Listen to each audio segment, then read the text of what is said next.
Olá, estamos dando início a mais um programa Debates Le Monde Diplomatique Brasil, uma iniciativa do jornal Le Monde Diplomatique Brasil em parceria com a TV PUC, com o canal universitário e com a TVT, a TV dos Trabalhadores. Hoje nós vamos tratar de questões urbanas. E o título sugere boiadas urbanísticas. Nós estamos, de alguma maneira, parodiando o ministro do Meio Ambiente que quer passar suas boiadas ambientais. Vamos ver o que acontece com as cidades, aproveitando essa situação de pandemia e ameaçando direitos. Para isso, para essa discussão, nós estamos trazendo duas pessoas especializadas no assunto que eu vou apresentar agora para vocês. Uma forma breve, porque o currículo dos dois é extenso, eu quero apresentar primeiro a Hermínia Maricato. Ela é arquiteta, é urbanista, é professora titular aposentada da FAO-USP, é professora visitante do Center of Human Settlements da Universidade de British Columbia e da Witwatersrand University de Joanesburgo, na África do Sul. Foi coordenadora do curso de pós-graduação da FAO e membro do Conselho de Pesquisa da USP. Foi secretária municipal de Habitação e Desenvolvimento Urbano do município de São Paulo e ministra adjunta do Ministério das Cidades. Atualmente é fundadora e membro da Coordenação Nacional do BR Cidades. BR Cidades é outra rede que nós estamos trazendo aqui. Na vez passada nós trouxemos a plataforma de movimentos sociais pela reforma do sistema político, uma outra rede da sociedade civil. Dessa vez nós estamos trazendo a BR Cidades e quero apresentar também o José Ricardo Vargas de Faria, que também é membro do BR Cidades. Ele é engenheiro, ele é urbanista, é mestre em administração pela Universidade Federal do Paraná, doutor pelo Instituto de Pesquisa e Planejamento Urbano e Regional da Universidade Federal do Rio de Janeiro, é professor permanente dos programas de pós-graduação em Políticas Públicas e em Planejamento Urbano da Universidade Federal do Panamá, foi sócio fundador da Ambience, sociedade cooperativa que atua em assessoria, consultoria nas áreas de planejamento urbano e regional, políticas urbanas, gestão pública, cooperativismo, autogestão, gestão democrática e participativa. Ele foi o primeiro tesoureiro da Associação dos Professores da Universidade Federal do Paraná, foi secretário-geral da Sociedade Brasileira de Estudos Organizacionais e atualmente é diretor do Sindicato dos Engenheiros do Estado do Paraná. Eu quero agradecer muito a presença dos dois nesse debate e começar me dirigindo a você, Hermínia. Que história de boiadas urbanísticas é essa? Que título é esse que você inventou para a nossa conversa? Olha, não inventei, não. Esse título surgiu na nossa rede. A nossa rede reúne especialistas de mais de 30 universidades, temos núcleos em mais de 16 estados. Ela cresceu de uma forma impressionante e eu concluo que é por causa do tema. O tema é a questão urbana de repente sumiu da agenda política nacional, fala muito pouco dela, ela volta a surgir por conta da pandemia, não é? A pandemia tem muito a ver com condições de vida urbana. Você está vendo aí que as pesquisas recentes apontam que o transporte coletivo é um dos maiores disseminadores do Covid-19 e também as condições de moradia e de saneamento também são muito responsáveis por isso, não é? Então, a questão urbana, ela emerge, mas mesmo com essa importância que adquire com a pandemia, ela não adquire a importância que deveria ter na nossa sociedade, onde 85% da população mora em cidades, mais de 30% nas grandes metrópoles. Nós temos metrópoles maiores do que países, Portugal, vários países da América Latina, por exemplo, e isso não é levado muito em consideração. Você vê que o Dória extinguiu a Implasa, que é a empresa metropolitana de planejamento aqui em São Paulo, como se fosse banal, não é? Você extinguir uma empresa que planeja a região metropolitana formada. Eu estou dando o exemplo de São Paulo, né? Mas nós temos no Brasil metrópoles desgovernadas, né? Então, muitos municípios, cada um com política diferente.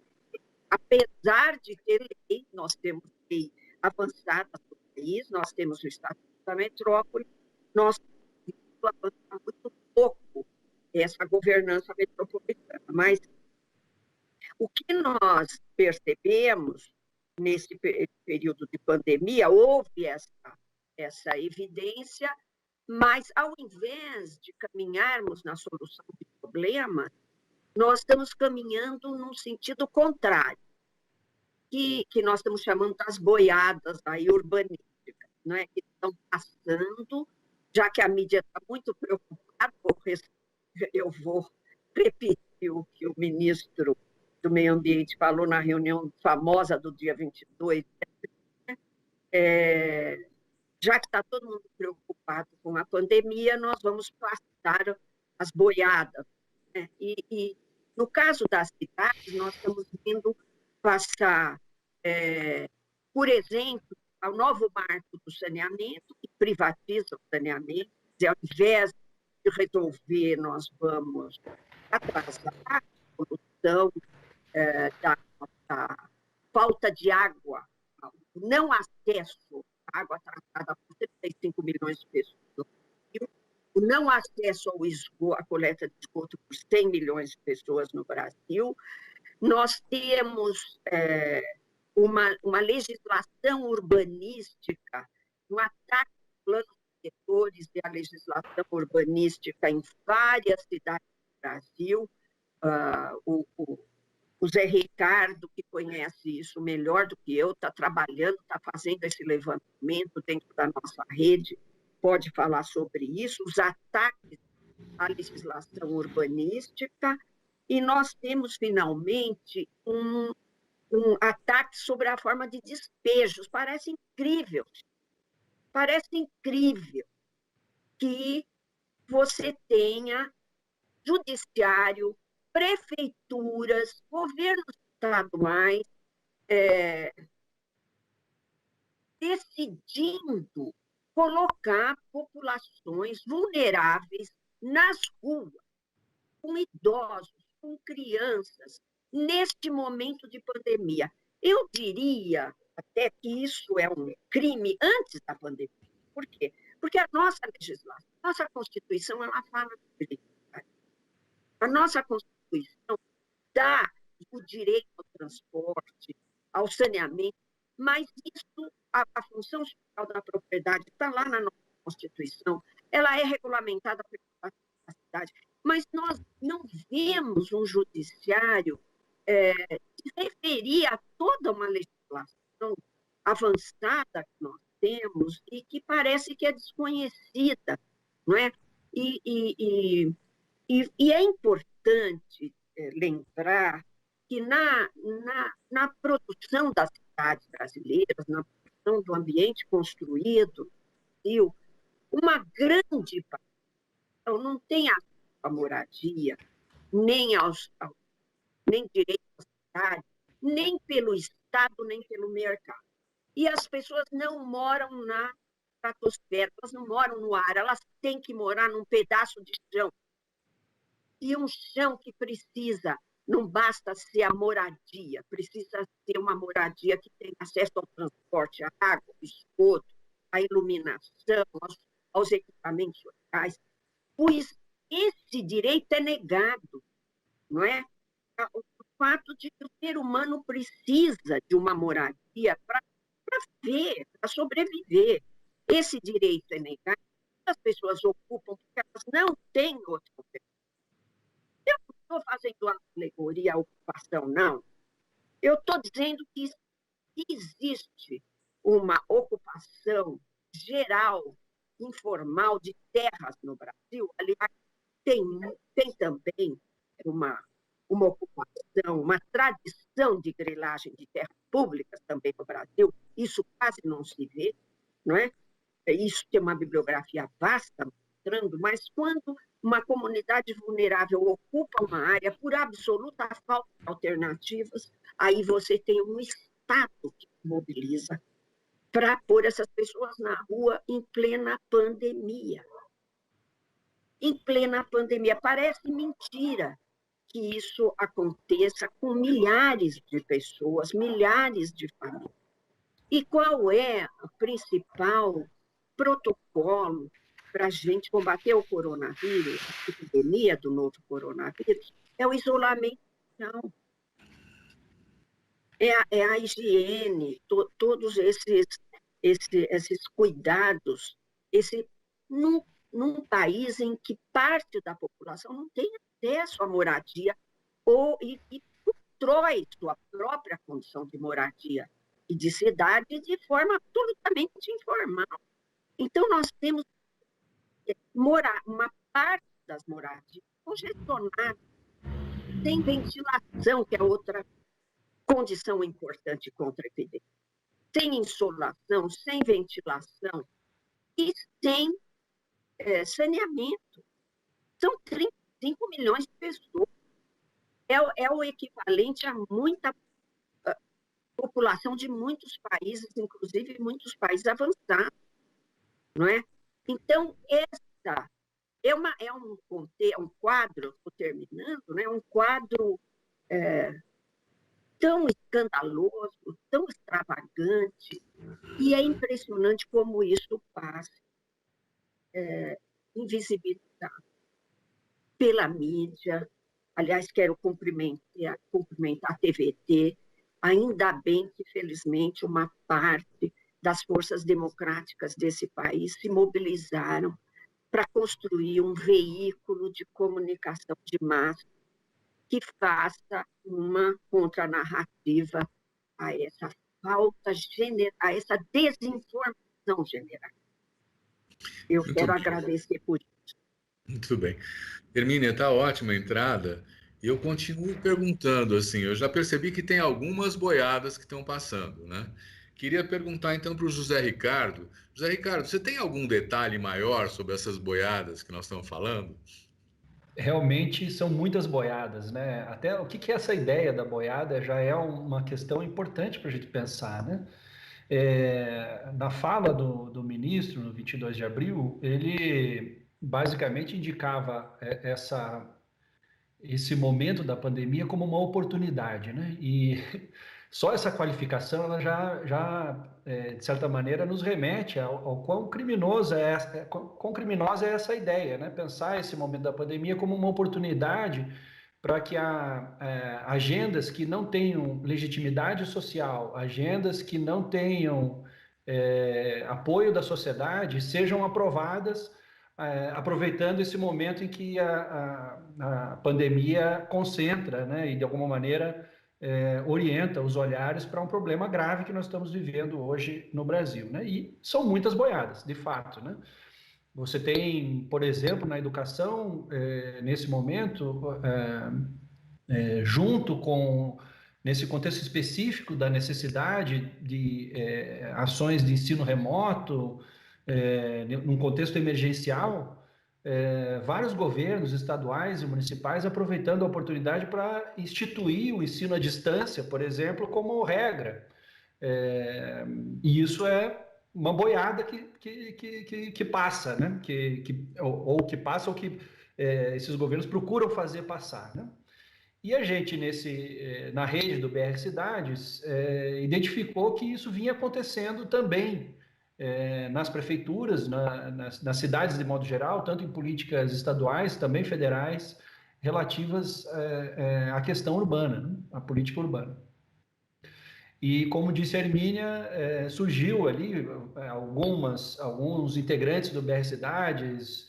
Lembro do professor Demóstenes, da Universidade Federal de Campina Grande, do Observatório das Metrópoles, do professor Cazu, também, da Unifesp, professor Adalto, do Rio de Janeiro, várias pessoas, aqui não vou falar todos, mas começaram a falar, olha, está acontecendo isso no urbano, a gente poderia identificar, então, que existe, de fato, também as boiadas urbanísticas, né? Foi assim surgiu essa ideia, essa expressão, né, de que nós tínhamos, então, boiadas urbanísticas.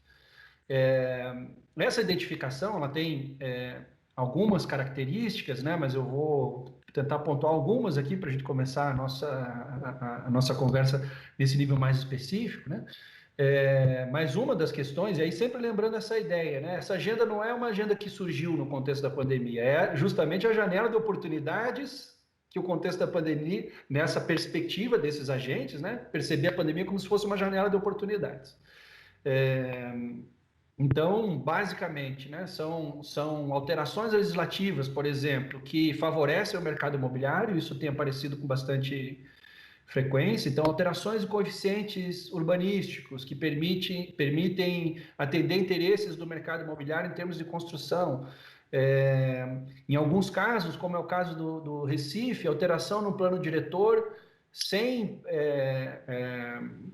promover o devido debate. Aliás, fazendo um parênteses aqui, esse é um ponto importante também, né? O momento da pandemia, claro que cria restrições para que você possa fazer audiências públicas, debates, consultas, que são conquistas históricas, né? Do movimento social, do movimento popular, para garantir que as alterações legislativas no campo urbano passem por um processo de debate ampliado, né? E, nesse contexto, os governos têm alegado a dificuldade de você fazer, então, audiências públicas, justamente porque você não pode ter aglomerações, e aí, justificando nesse sentido, promove alterações sem o devido debate, né? No caso do Recife, fazendo alterações de coeficientes de aproveitamento nas EIs, que são instrumentos justamente orientados para a habitação de interesse social, e que, né, nesse contexto, têm sido transformados, ou há uma perspectiva de transformação desse instrumento num instrumento favorável ao mercado imobiliário, desvirtuando completamente o sentido do que é esse instrumento. Em São Paulo, a gente também tem situações de alteração na operação urbana consorciada, uma proposta de alteração na operação urbana consorciada da Água Branca, também mais ou menos nesse mesmo sentido, né, alterando valores dos certificados de potencial adicional de construção e também coeficientes, né, de alguma maneira também atendendo interesses do mercado imobiliário, né? E, fundamentalmente, alterações também em questões de acesso ao espaço público têm aparecido, mas, fundamentalmente, a supressão dos processos participativos. Essa é uma constante em várias das alterações que a gente tem identificado, né? Justificar pela impossibilidade da realização da audiência, então, a supressão do processo de debate. Isso tem acontecido em vários municípios, né? Tem casos de alterações de planos diretores em Santa Catarina, aqui no estado do Paraná, enfim. Esse talvez seja o elemento mais preponderante dessas boiadas, né? Aquelas alterações que, de fato, não interessam, de modo geral, à sociedade, e que, portanto, teriam dificuldades de serem aprovadas em processos participativos, então você justifica a ausência do processo participativo com esse momento da pandemia. Muito bom. Emília, você esteve profundamente envolvida na elaboração do Estatuto da Cidade, de planos diretores, e isso foi encarado àquela altura como uma conquista. Nós estamos chegando a um nível de civilidade e a uma concepção de cidade mais justa, mais igualitária, mais inclusiva. O que aconteceu com essa legislação e esse esforço todo, hein? Pois é, Silvio. Eu preciso dizer aqui, trazer à baila a minha condição de professora titular de planejamento urbano da Universidade de São Paulo, antes de dizer que se trata de um conjunto de ideias fora do lugar. Na verdade, o Flávio Vilaça escreveu um livro maravilhoso que se chama A Ilusão do Plano Diretor. E ele escreveu há um certo tempo. Ele também foi professor titular de planejamento urbano aqui da Faculdade de Arquitetura da USP, né? Veja, não se trata de dizer que planejamento não funciona ou que a gente pode encarar essas cidades caóticas sem plano. Não é possível. Mas é preciso dizer que toda cidade brasileira com mais de 20 mil habitantes tem plano diretor. Ou seja, os estudantes de arquitetura fazem uma brincadeira comigo, que é um meme, que eu levanto o dedo assim, e falo, não faltam planos, não faltam leis, porque você tem uma legislação no Brasil, nós, inclusive, ficamos famosos no mundo, o Estatuto da Cidade foi festejado pela ONU, no mundo inteiro, nós tivemos um reconhecimento daquele ciclo de prefeituras democráticas, com participação social e muita investimento voltado às populações vulneráveis, né? Aquela coisa que como é que a gente chamava? Inversão de prioridade. E também esse ciclo democrático, a partir da Constituição de 88, a partir de muita luta, que você participou muito, que eu me lembro muito bem, não é? Nós conquistamos um arcabouço legal avançadíssimo. Né? O Estatuto da Cidade, Lei de Consórcios Públicos, nós tínhamos lá a Lei de Saneamento de 2007, a Lei de Mobilidade, a Lei Federal de Mobilidade Urbana, ela é tão avançada que eu costumo dizer que ela é perfeita para a Dinamarca, para a Noruega, e ela deixa a quarta prioridade para o automóvel. A primeira são pedestres e veículos não motorizados. Enfim, nós temos uma lei muito importante de resíduos sólidos, nós temos o Estatuto da Metrópole. Então, nós temos planos e nós temos leis. Por exemplo, o Estatuto da Cidade, ele dá um caminho para a aplicação da função social, não é? Que é essa coisa de combater imóveis vazios, terras vazias, servidas de infraestrutura, imóveis. Hoje saiu uma live da nossa advogada maravilhosa, a Bedeschi, né? Luciana, que ela está falando do número de imóveis vazios na cidade de São Paulo. É uma coisa impressionante você imaginar que há imóveis vazios em áreas centrais, totalmente servidas de transporte, de todo o equipamento que imaginar, e a gente sendo despejada das periferias extremas, a gente ocupando a área de proteção dos mananciais, porque não tem outra saída, e lá nós temos milícia parcelando terra para venda à luz do dia, para quem quiser ver, né? Então, nós temos uma situação de ideias avançadas no discurso. Não é? Eu uso muito a expressão do Roberto Marques, das ideias fora do lugar, porque é tudo muito detalhado, é tudo muito gabinete, né? Quando a realidade, o Sérgio Buarque de Holanda, né, falava, é uma mentalidade livresca, né, discursiva, e a realidade morre asfixiada, porque ela não inspira a produção de políticas efetivas de mudança. Né? Eu não poucas vezes eu fiz apelos ao judiciário, Ministério Público, eu não posso nem me queixar, porque nós temos do nosso lado uma parte do Ministério Público agora, né, que está trabalhando teses, mestrados sobre a questão urbana e começa a perceber toda essa essa contradição entre lei e realidade, e nós temos a Defensoria Pública do nosso lado. A Defensoria Pública é uma grande parceira da nossa rede do BR Cidades. Está presente no Brasil inteiro, né? E agora, veja que coisa interessante que é essa nova forma de comunicação. Antes, né, para o Zé Ricardo estar trabalhando numa rede como esta, da gente procurar trazer à tona, evidenciar as boiadas urbanísticas. Sem essa rede de internet, seria muito difícil. E esse trabalho, ele começou assim na nossa rede.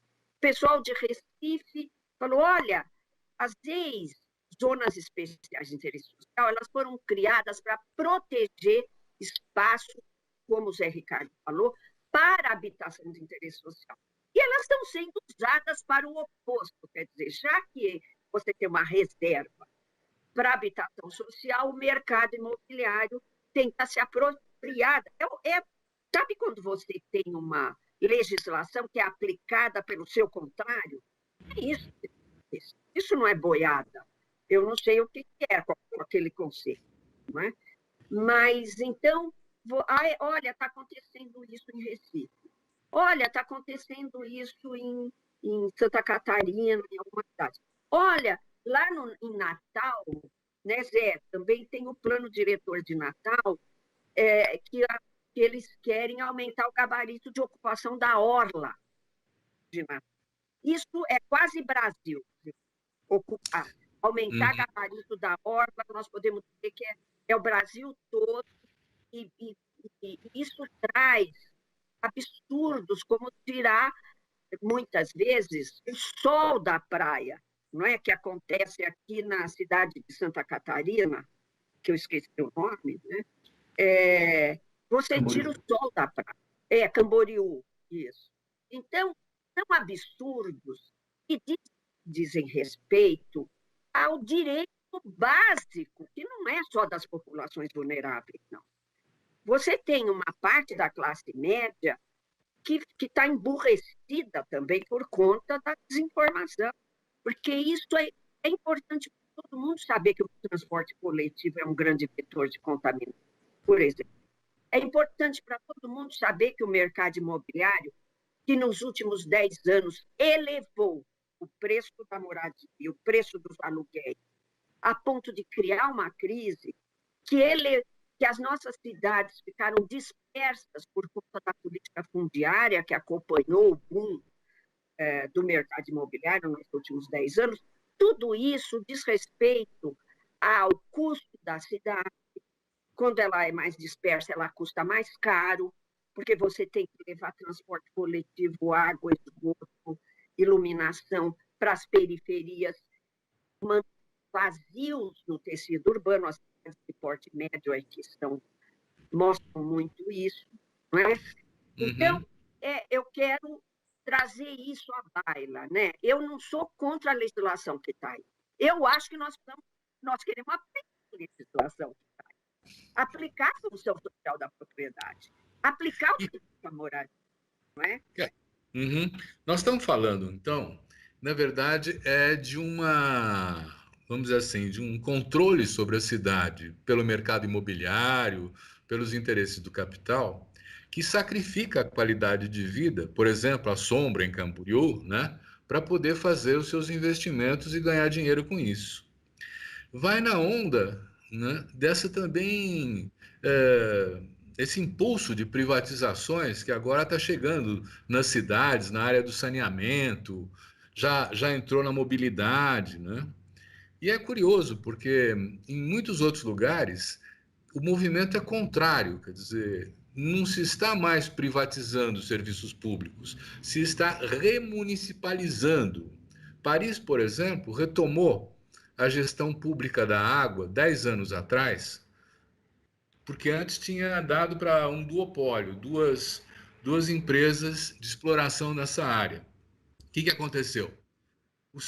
As tarifas foram continuamente aumentando e a qualidade do serviço deteriorou.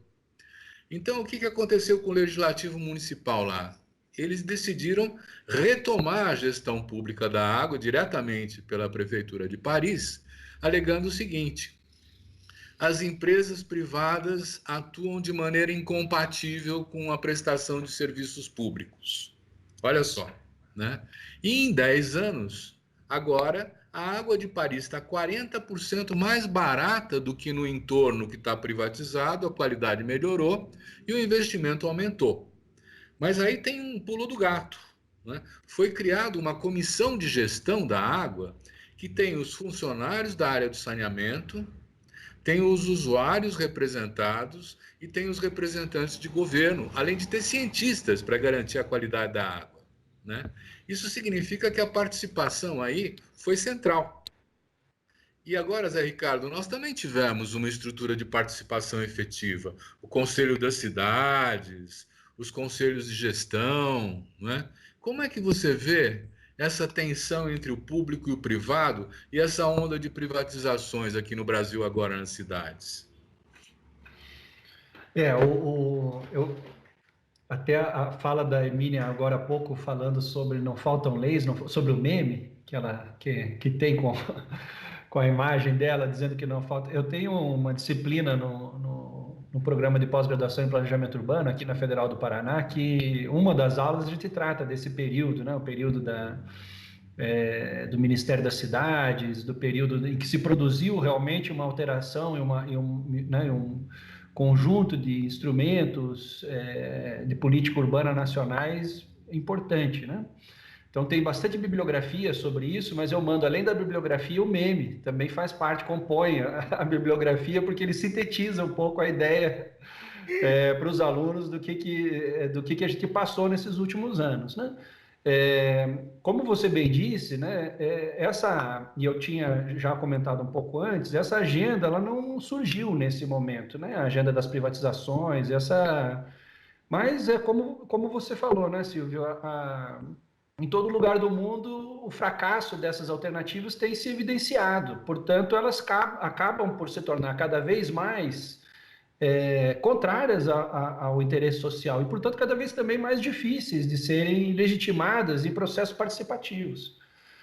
Aquele processo participativo que foi construído, ele acaba por se tornar um entrave a essas transformações que atendem aos interesses particulares, específicos de determinados setores que procuram explorar lucrativamente a água, né? Essa questão hoje agora do novo marco de saneamento, né?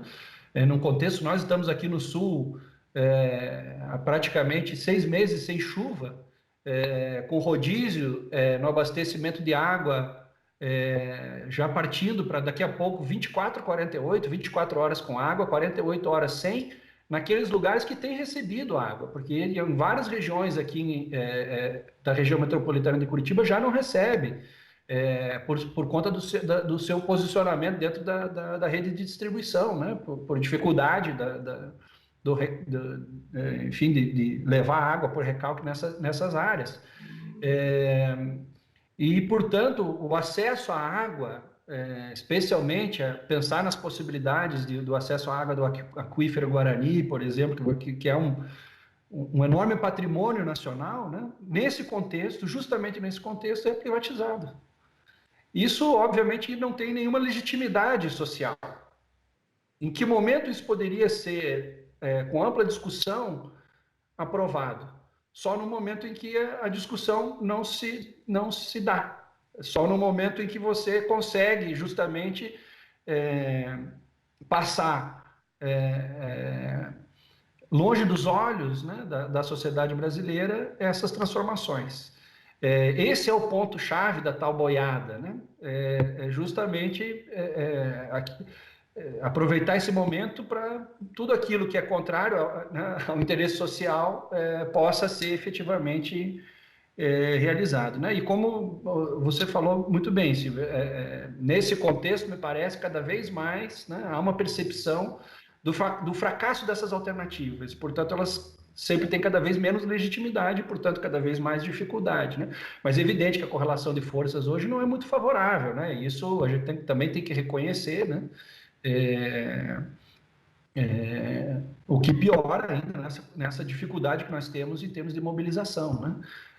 O ponto, por exemplo, dos despejos, né? Ainda que tenha se conseguido construir alguns instrumentos jurídicos de garantia de que não houvesse despejos nesse período, né? Justamente porque a moradia agora é fundamental no processo, no momento em que a necessidade de distanciamento social é central, né? Se construíram mecanismos jurídicos para garantir que não houvesse despejo, mas o que nós estamos vendo? A continuidade dos processos de despejo. Né? E aí, no momento em que você também tem dificuldade de mobilizar a sociedade para enfrentar esses processos. Muito obrigado. Hermínia, nós vamos eleger ou reeleger mais de 5.400 prefeitos e alguma coisa como 50 mil vereadores, né? Quer dizer, nós estamos há 3 meses das eleições, né? E a gestão das cidades está em questão, porque são eles os operadores das políticas municipais, né? Como é que o BR Cidades está vendo a eleição? Ele está propondo alguma coisa? Estamos sim, Silvio. O BR Cidades nasceu com a ideia de refletir, repensar as cidades no contexto do projeto Brasil, que é repensar um projeto do Brasil, né? E da Frente Brasil Popular, e propor.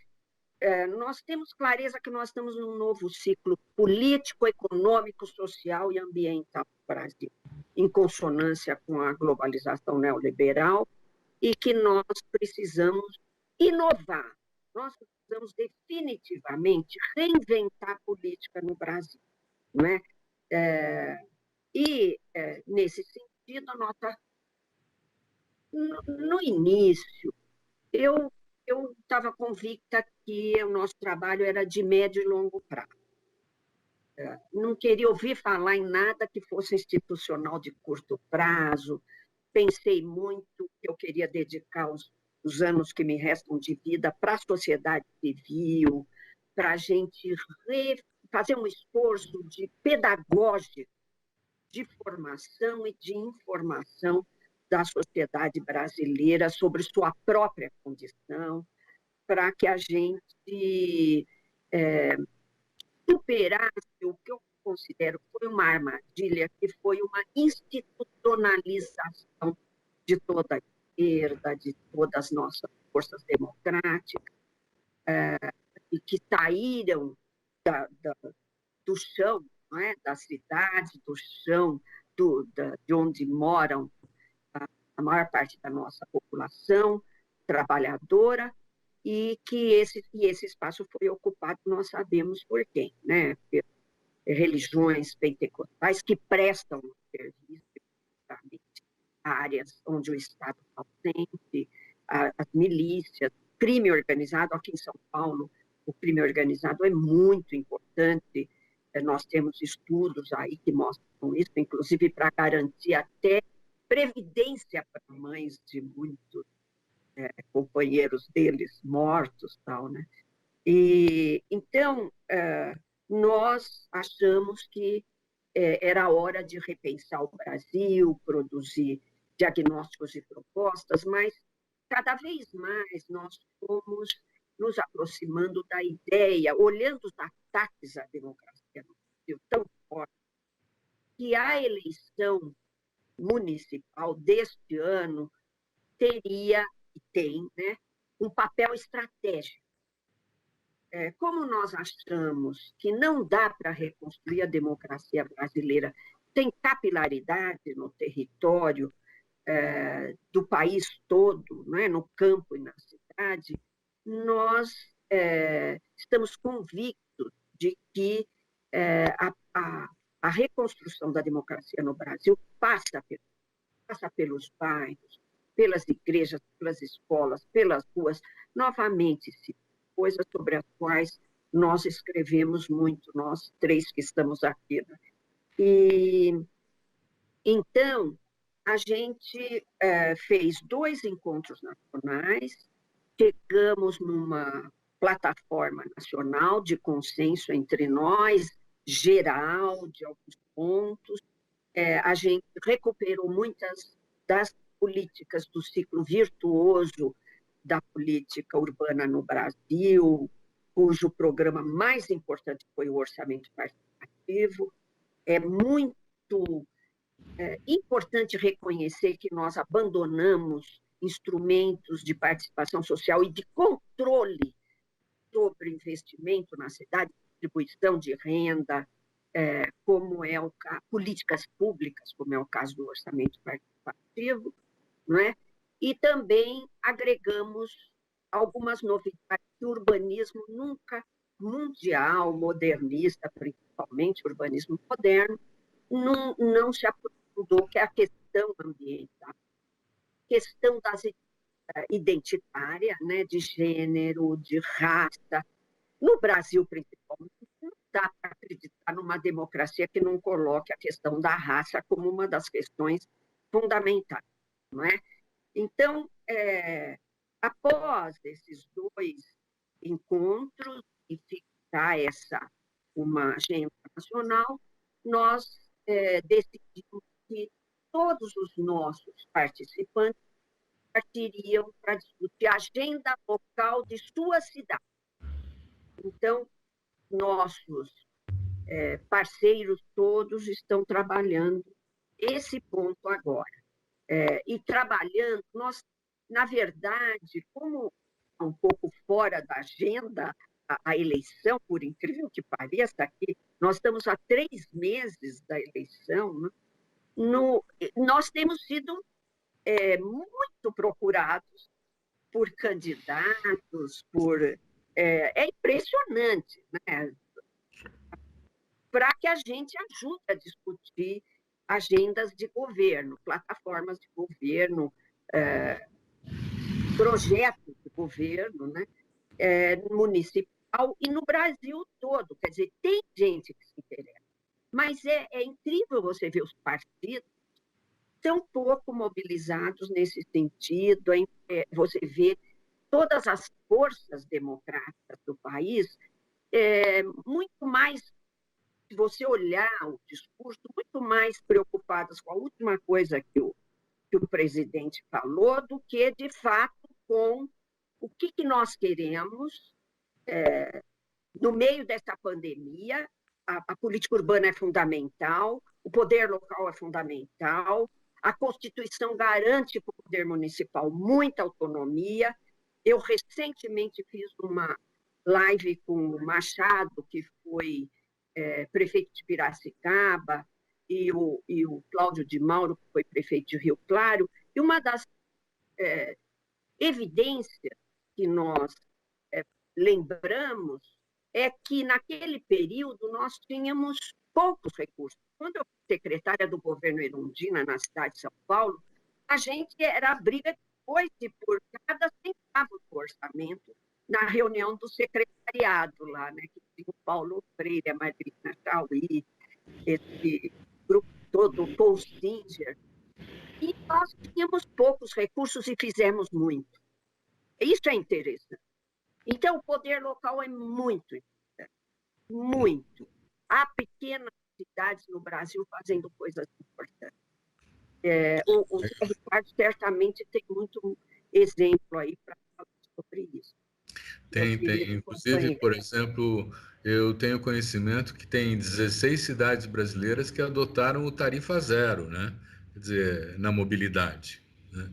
Significa que quem paga a conta do transporte público é o conjunto geral dos impostos, não é o usuário do serviço, né? Quer dizer, e nesse sentido, tem iniciativas, mas os municípios estão todos estrangulados de financiamento, né? Quer dizer, hoje em dia nós temos uma divisão entre o governo federal, o governo estadual e os governos municipais da receita proveniente dos impostos, onde a parte mais fraca é o município, né? Que é justamente quem tem que atender os serviços, né? Então, pensando, inclusive, essa questão do financiamento, né? O BR Cidades tem alguma prioridade, assim, tem alguma proposta, José Ricardo, para enfrentar essa falta de grana no município, no governo municipal? E um problema que tem se aprofundado, né, nas últimas décadas, vamos dizer assim, né? A própria constituição do movimento da reforma urbana, ela teve esse caráter municipalista, né? Porque efetivamente as forças democráticas do período da redemocratização, elas estavam nas cidades. Isso é um ponto importante, né? Governo central, os governos centrais, né? Você não tinha processo eleitoral para os governos centrais, nem mesmo nas capitais você tinha processo eleitoral, mas você tinha processo eleitoral nas pequenas cidades, né? Isso constituiu um campo democrático nos municípios, essa ideia do poder local, né? Que de início, quando você tinha esse debate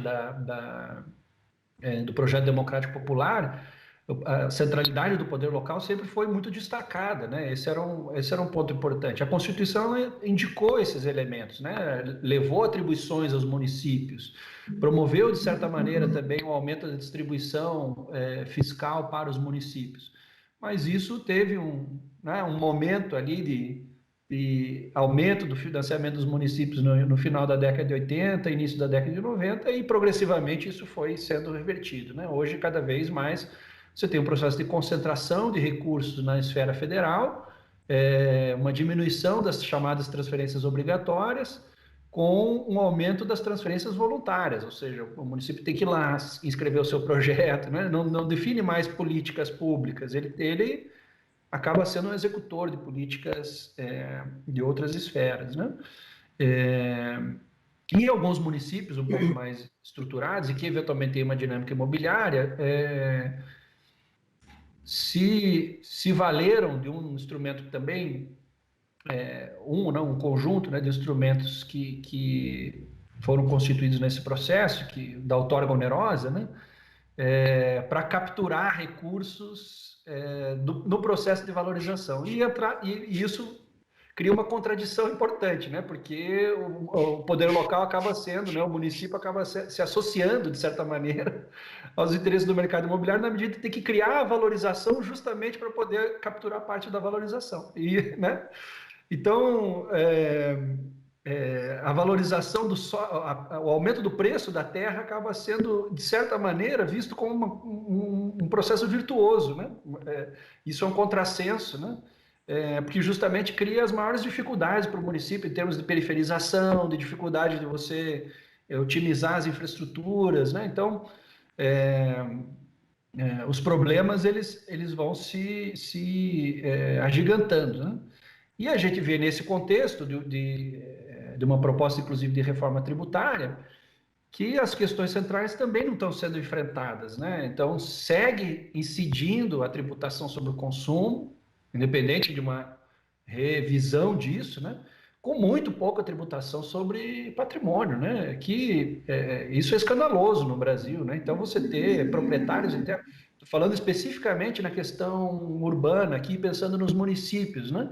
A propriedade, o patrimônio, que poderia e deveria ser o elemento mais tributado, porque é ele que indica justamente a concentração de riqueza que deve ser enfrentada. Quando você olha para o IPTU, por exemplo, você não tem progressividade do IPTU no espaço, por exemplo, né? Ou seja, o indivíduo que tem um imóvel, ele paga a mesma alíquota de tributos que um outro indivíduo que tem 500 imóveis. Não tem uma tributação sobre a propriedade que seja progressiva em relação à quantidade né? Então, o camarada que tem a sua casa, mora num sobrado, num bairro de periferia, claro que a alíquota pode ser diferenciada em função da condição, né? Mas ele vai pagar muito próximo, né, com pequenas variações, a mesma alíquota do indivíduo que é rentista e que vive, né, da exploração da terra como negócio, né? E ainda mais nesse contexto de financiarização. Então, eu acho que esse é um ponto fundamental da agenda, né? A gente pensar, por exemplo, no caso dos municípios, né? Porque a gente poderia pensar a questão da tributação do patrimônio de modo geral. O IPVA também entraria aqui, o Imposto sobre Terra Rural também entraria aqui, mas no caso dos municípios especificamente, né? Como você pontuou como pergunta fundamental, o IPTU, por exemplo, ele precisa ser repensado nessa perspectiva de tributar quem de fato tem patrimônio, né? Uhum. Tá Agora, ótimo. Silvio, só uma questão, nós no BR Cidade estamos pensando, nós temos um programinha lá, e estamos pensando em discutir essa questão, né? A questão da economia municipal, porque o Ladislau Dalport está com a proposta de um banco ou uma moeda local, há diversos economistas que estão com propostas ligadas a pequenas empresas, etc., né? Então, nós pretendemos fazer essa discussão neste mês. Isso é É uma ótimo. sugestão para você também Isso é poder ótimo. trazer essa questão. Porque existem países que têm bancos municipais, né? E muitos deles conseguiram um nível de desenvolvimento. Por exemplo, Montreal, no Canadá, eles mesmos chamam um processo de revolução tranquila. Quer dizer, eles criaram um banco, passaram toda a folha de pagamento do município, os funcionários, tudo para o banco, e o banco começou a ter dinheiro para investir no interesse público na cidade. E foi melhorando. E hoje Montreal é uma das cidades de maior qualidade de vida do Canadá. Isso tem 30 anos, não é assim tanta coisa, né? Mas isso traz, Hermina, uma questão que é a questão das tarifas, sabe? Eu estou começando a achar, pega, por exemplo, o transporte público. Hoje nós estamos com uma circulação muito mais baixa por causa da pandemia do que o normal, não é? E o sistema se equilibra a partir de cobrar a tarifa dos usuários, não é? A partir de um volume de gente circulando. Se esse volume é menor, o sistema não se equilibra mais. E está precisando cada vez mais de investimento do dinheiro público. Nós entrevistamos aqui um prefeito que disse assim: era tanto subsídio que a empresa de transporte queria para botar os ônibus correndo na cidade, que nós resolvemos bancar tudo, porque a diferença era muito pequena, né? Então a pergunta que eu quero fazer para você é: você acha que esse modelo de tarifa está em questão hoje ou ele deve continuar? Olha, eu não sou especialista e nós temos no BR Cidades companheiros ultra especialistas nessa questão. E também ontem nós estávamos participando de uma discussão sobre saneamento e foi levantada a questão da tarifa zero no saneamento. Eu falei, bom, tarifa zero no saneamento, tarifa zero no transporte e despejo zero também, né, que é a nossa grande campanha, nós estamos com algumas palavras de ordem. Eu acho que, bom, primeiro, como urbanista, eu acho que nós temos que discutir transporte ligado à questão do uso e ocupação do solo. Eu não tenho a menor dúvida. Porque, na verdade, nos últimos anos, com a expansão da cidade, nós tivemos a cidade dispersa, nós temos viagens mais longas e nós temos viagens mais caras, né? Então, essa é uma questão que precisa ser trazida.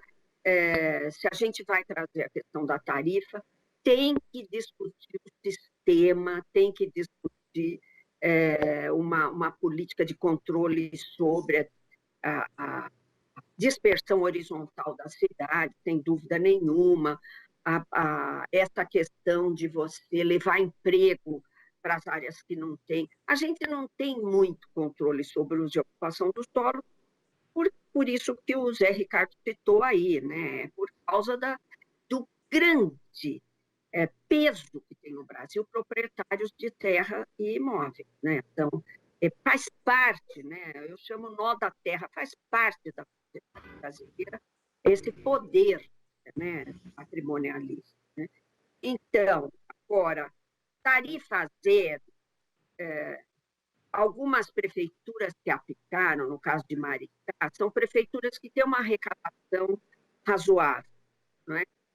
E nós já tivemos essa discussão no BR e trabalhamos com a ideia de, em alguns municípios, tarifa zero, em outros municípios, com tarifa social. Não é? Agora, como a POF do IBGE de 2017 apontou que A o pesquisa de preço orçamento familiar. o preço do transporte superou no orçamento familiar o peso da alimentação, eu não tenho dúvida que a questão do transporte ela é explosiva. E nós vamos ter explosões nessa área, porque não é possível mais a população aguentar. Não é? E é uma questão de tarifa e é uma questão de qualidade. São duas questões que eu acho que nós precisamos levar em consideração. Né? Por uma resposta um pouco mais aprofundada, eu vou te dar aí uns nomes de algumas pessoas que eu costumo consultar. Do Zé Ricardo, que você falar sobre isso. Zé Ricardo, você tem a palavra. Eu até estava, porque você tinha falado antes do Tarifa Zero, né, que é uma... Eu sou do departamento de transportes aqui em Curitiba e acabei deixando passar essa chance que o Silvio deu de falar da questão do transporte coletivo. Mas, sim, a gente vem acompanhando, não só em Curitiba a gente acompanha com mais... Curitiba, que justamente é tratada como um exemplo, como um modelo de cidade, justamente por causa da questão do transporte coletivo, né? E que é uma das cidades no Brasil, como várias, né, que tem perdido continuamente os usuários do transporte coletivo. E justamente, não só nesse contexto de pandemia, produzido isso que você falou, né? Um ciclo vicioso, né, Silvio? Da perda, quando você coloca lá, divide o custo pelo número de usuários e você vai perdendo o número de usuários o tempo todo, isso, no limite, vai nos levar a um momento que você vai ter um indivíduo pagando todo o custo do transporte coletivo, né? Por incrível que pareça, quando a conversa é boa, vai indo, vai acabando. Eu recebi um sinal da produção, nós temos mais 2 minutos. Eu queria passar esses 2 minutos, então, para a Hermínia, uma vez que você acabou de falar, para que ela nos dê um recado. Assim, qual é a prioridade para enfrentar a questão das eleições municipais, Hermínia? Olha, eu acho que a gente tem que ter propostas. E propostas que o povo entenda, que sejam prioridade, que dispute com o discurso dominante, enfim, que a gente saia da bolha. E acho também, eu queria dar um recado para os desenvolvimentistas de esquerda. As cidades importam, o território importa, isso está ligado à propriedade da terra, que é muito importante em qualquer capitalismo, mas no brasileiro ela é muito importante. Vamos nos unir e traçar um outro projeto para o Brasil de desenvolvimento includente e democrático. É isso aí. Muito bom, muito obrigado. Queria Eu não estou agradecer em campanha, não, viu, Silvio? Eu não Você quero está em campanha para uma cidade mais justa saber. e democrática. Essa campanha você sempre teve, né? Isso aí. Eu queria agradecer muito ao José Ricardo Vargas de Faria e à Hermínia Maricato pelo papo que tivemos aqui. Acho que todo mundo gostou. Agradecer aos telespectadores que nos acompanharam nesse debate e dizer que proximamente tem mais. Semana que vem tem mais. Obrigado.